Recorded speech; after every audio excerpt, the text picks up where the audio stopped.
Jesus said that we are the light of the world. Ito po ang sinabi ng Panginoon in Matthew 5, verse 14 to 16. And our purpose in this world is to let our light shine. Maging ilaw tayo at magliwanag itong buhay natin bilang isang ilaw sa napakaraming tao. I remember nung ako po hindi pa ho Kristiyano, masasabi kong ang buhay ko madilim. Nagbibisyo din ako. Hindi ako nalulun sa drugs, pero tumikim din ako ng marijuana. Hindi ko na sinubukang tumira ng shabu dahil hindi ako interesado. Uminom ako ng alak, ang uso pa nun, Tanduay Ram. Meron pa bang Tanduay Ram ngayon? Meron pa, no? Tangkulay Kalawang. Ang pulutan namin, mangga, tsaka bagoong. Tapos pag medyo mahina-hina yung allowance, gin. Sa edad na 16 years old, gin. Pero may chaser naman, pineapple juice. Yun ang buhay ko na madilim. Yung bang pagbangag ka, yung bang parang kala mo yabang mo, no? Yung sino ka, no? Si nanay tumatako, mukhang maraming nakikita, no? Sa mga kaibigan, no? Yung bang, hindi ko alam, no? Yung naka-experience sa inyo, yung bang parang nagdidilim ang paligid mo. Pag nakashot ka, huwag niyong gawin, ha? Huwag niyo nang subukan. Please lang. Iba. Ibang feeling mo parang ang laki-laki mo. Alam mo yung ilit kong to, nung high school ako, mas maliit pa ako. Pag nakashot na ako ng shiga, pa. Kalalayaw, sintakan daw. Yung bang kala mo, itong liit mong to. Tapos ang hilig pa na yung maghanap ng gulo. Pero pagka naglabasan na yung mga batot, mga patok ng yung sapatos ng kabayo, takbuhan na kami. Yung kayabangan ba? Bakit? Madilim ang buhay eh. So bago ako po'y nakakilala sa Diyos, ako po'y na-born again, nakita ko ang aking sarili kung paano ako tinitingnan ng Diyos. May plano at layunin pala ang Panginoon sa buhay ko. My question this afternoon is this: gaano kaliwanag ang ilaw na meron sa atin? Pakitanong po yung katabi ho natin. Ilang voltahe ka ba ngayon? Kapatid? Pakitanong nga, ilang voltahe ka ngayon, kapatid? Sabi ng isa, 110. Pag 110, medyo... Jay, bigyan mo ako ng 110 na ilaw. Spotlight nga. Yung 110, yung half lang. Huwag mo yung full blast. Baka makalbo ako. Half pa. Yan. Yan, 110 yan, 110. 110. 220. Yan. 220 yan. Doble nyo yung 220. 440. Tama na, Brad. Baka makalbo ako. Mapaaga yung shaggy ko. Tama na, okay na. Sa gilid na lang ang buhok. Bagay ba? Patilya na lang natira na. Huwag naman sana. Ang purpose po natin sa buhay ay para magbigay liwanag sa napakaraming tao. Alam niyo po, merong lumapit sa akin na dati madilim ang buhay ko. Ano bang nagagawa ng madilim ang buhay? Pero bang humingi ng ano? Sample nga. Yung nasa yung tela kanina, Bray? Bray, nasa yung tela kanina. Halika nga rito, anak. Ikaw na lang. Total member ka naman ng tribo ko. Halika rito. Dali. Dali mo. Takbo. Dali.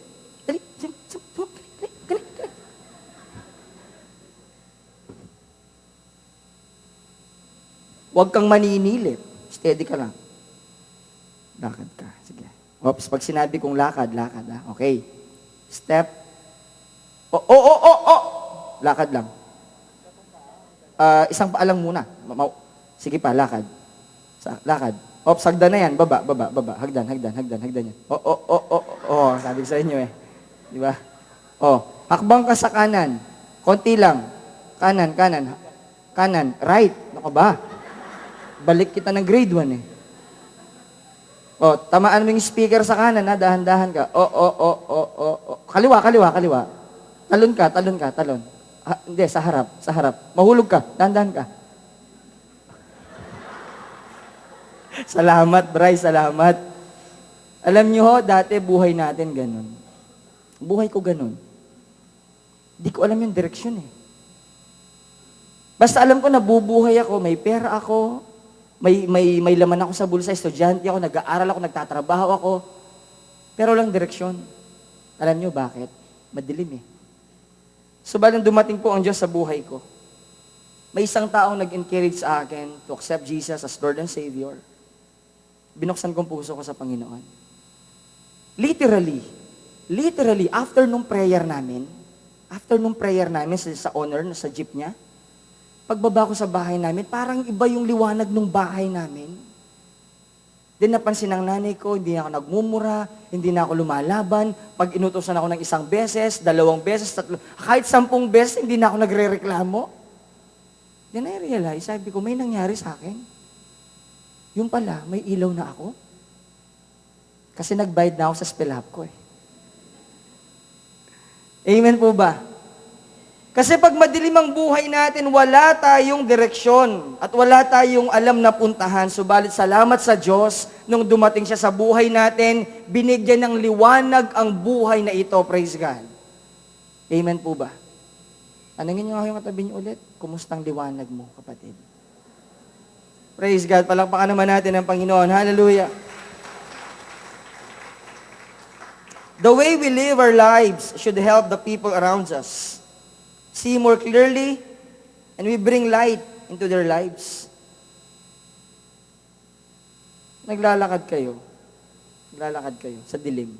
May dala kayong kandila o kaya flashlight. Pag ba naglalakad kayo, gaganunin nyo ba para hindi makita ng iba? No, i-guide mo na yung iba. Kasi ikaw yung may ilaw no? Diba? So kung 10 yung mga kaibigan mong ala silang flashlight, ala silang ilaw, mag-isa ka lang na may ilaw, pwede mo silang i-guide. Saan tayo pupunta? Susunod lang kami sa'yo, kapatid. Pagka pinatay mo yan, wala na tayo. Di ba? So, lakad lang, ha? Sunod lang kayo sa akin, ha? Okay, ready? Okay, lakad. Oh. Kaliwa! Kaliwa. Kanan! Akit sa taas. Akit sa taas. Wala silang choice. Bakit? Naglalakad sila sa dilim. Ikaw lang may hawak ng liwanag. Kapag alam mo madilim yung bahay, alam mo yung bahay na madilim? Kahit punong-puno ng chandelier, spiritually, there's darkness. Ano bang itsura ng isang madilim na bahay? Yung pangmurahan, wala nanay, wala ang tatay, tatay kasino, nanay kasino, tatay nasa sabong, nanay nasa kapitbahay, lumalangoy ng walang tubig. Alam niyo yung langoy ng walang tubig? Alam niyo yan? Ano? Todas! Sana na, yun lang alam ko, todas. O kaya yung tatay, Kanya niyang alam patugot, dulok, dulok. Ba? O yung tatay, walang ginawa yung tatay, hindi, Azim! Hey! Ha! Larga! Sabong pala yun. Yun ang bahay na madilim, kahit punong-puno ng chandelier, hindi matutuwang uwi ang isang kabataan katulad natin. Amen ba? O yung uuwi ka sa bahay, yung tatay mo, nakakambat? Ika, borbola na ka naman yan, na. Tiyanan ka na? Mumunta ka rin. Nakasinawa. Pagkapusan mo, kumayap ko.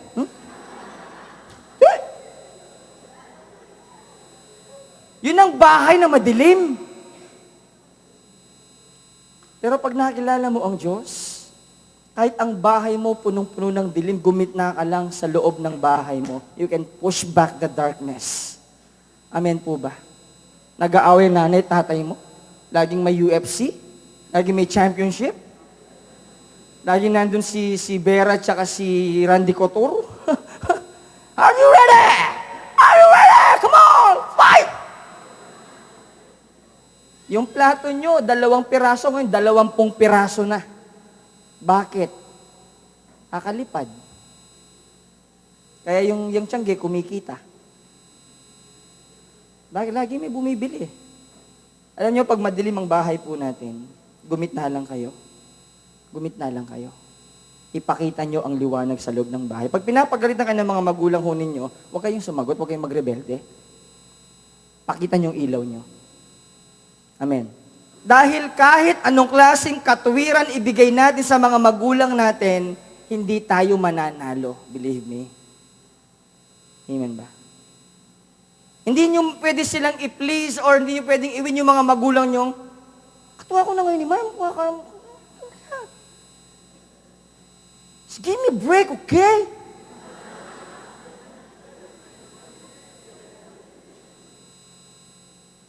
You know, nag-practice kasi ako eh.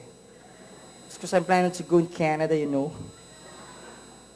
Iba, yung bang, paano mapiplis yung mga magulang mo? Sasagot ka? Inuulit ko. Kahit anong klaseng pagpapaliwanag minsan ang sabihin sa mga magulang natin. Parent ako eh. Minsan, makinig ka na lang. Pag dumating ka sa bahay, late ka, galing sa school, naalala ko yung commercial sa TV, sinita ng tatay, ba't ginagabi ka? Saan ka galing? Nahinto yung anak.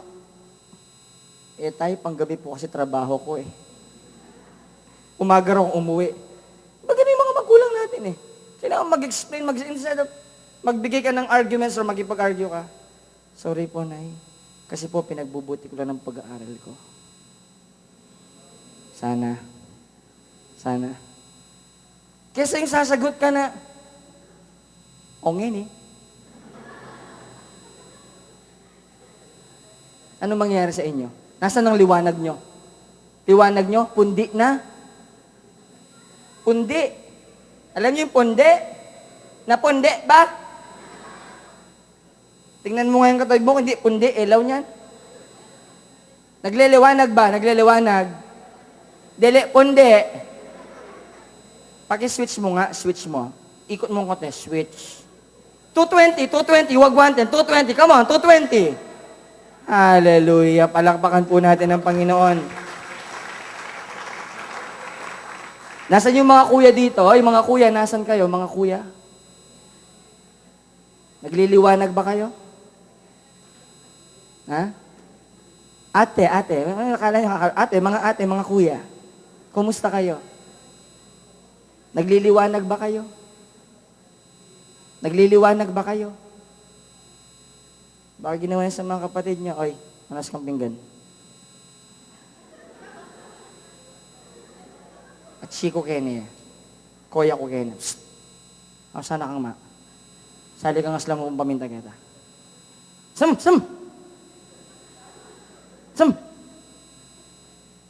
Ako, naging kuya, pero hindi ko na ho ginawa yan. Simula na born again ako. Pag inuutusan yung bunso namin, ako nang sasalo. Ako nang...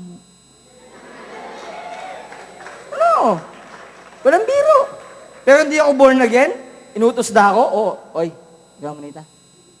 Ganun eh. Pero na born again ako, sabi ko nga sa inyo, kahit 5 utos, 10 utos, 20 utos, kauli ko bali. Nano pa ma? Kalagunang mako.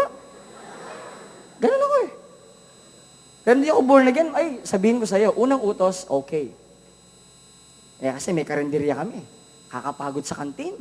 Serve mo dito, ligpitin mo, hugasan mo, itaob mo yung plato. Praise God. Tapos, Ambet, bili kang bigas. Takbo, sige. Tapos, Ambet, bili kang gas. Bili. Ano pa po, Nay? Nung hindi ako born again, 2, 3 utos. Pagka nagugas na ako ng plato, may concert sa kusina. Alam niyo, concert sa kusina namin? Yung plato na, makita mo yung ilalim ng lababo namin, nandun yung mga pira-pirasong mangkok at mga plato. Bakit? Nanggigigil na ako eh. One time, di ko makalimutan. Talagang nanggigil ako. Pagod na ako. Pinagalitan nila. Alam, ginawa ko sa tubig sa lababo. Sobrang galit ko. Sinambulat ko lahat, pati sa kisame, nabasa ang kisame namin.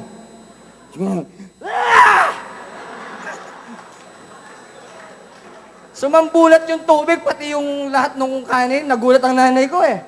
Nag-walkout ako. Bakit? Pundido ilaw mo eh. Madilim eh. Di mo alam ang direksyon, di ba? Pero nung na-born again ako, alam niyo yung liwanag na binigay ko sa pamilya ho namin, ay liwanag na bonggang-bongga. Dahil pa po ng napokor, walang sinabi ang nuclear power plant sa Bataan.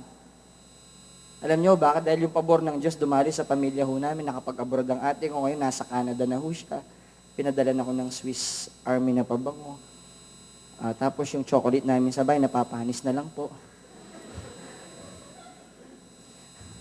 Yung coffee mate ko, 2 malaking Wag na. Akin lang yun eh. Biniless kami ng Lord materially. Bakit? May liwanag. May liwanag ang buhay. Spell up ko, Meralco ba? Meralco? Meralco nga. Alam nyo, pagka binago ho tayo ng Diyos at nakita natin yung liwanag sa buhay natin, madaling sumunod ang pagpapala. Amen po ba? Palakpakan natin ng Lord. Praise God. Sino naniniwala sa inyo we can push back the darkness in our society, in our community, in our, di ba, in our city, in our province? Pinakita ko na ho last week yung nangyayari sa bansa natin, no? Sa karatig bansa. May bago na namang lindol ngayon. Myanmar. 6.8. Number namatay. Sabi ko, Lord, who's next? Lagyan nyo. Taiwan? Singapore?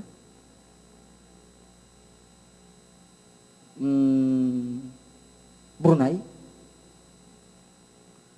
Philippines? Palagyan nyo.